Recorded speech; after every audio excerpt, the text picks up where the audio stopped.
भोपाल के शौर्य स्मारक में मुख्यमंत्री डॉक्टर मोहन यादव ने मध्य प्रदेश पुलिस बल की तिरंगा यात्रा को हरी झंडी दिखाकर के रवाना किया। इस अवसर पर मुख्यमंत्री ने 1947 के विभाजन की विभीषिका को याद करते हुए इसे भारत के इतिहास का बेहद दर्दनाक अध्याय बताया। उन्होंने कहा कि अतीत से सीख लेते हुए हमें ऐसा संकल्प लेना चाहिए कि देश को भविष्य में कभी भी ऐसी परिस्थिति का सामना न करना पड़े।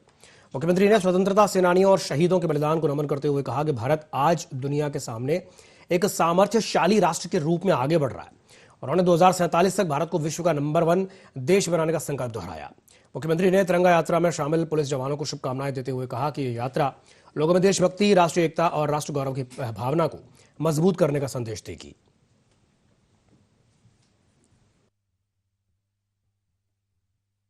शौर्य स्मारक दिवस के शौर्य स्मारक स्थल पर आज हमारे संस्कृति मंत्रालय द्वारा अतीत के उस गौरवशाली संघर्षशाली समय की प्रदर्शनी का शुभारंभ भी कराया गया।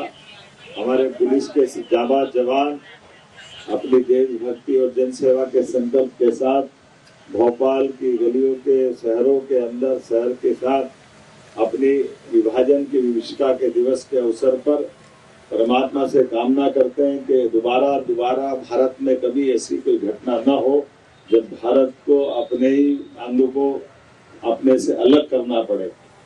अतीत का 1947 का वो दर्दनाक मंजर जिसमें करोड़ों लोगों को प्रभावित किया, बच्चे, बूढ़े, जवान, महिलाओं के साथ दुराचार की घटना जैसी उसकी विभीषिका है, वाकई वो बहुत दर्दनाक।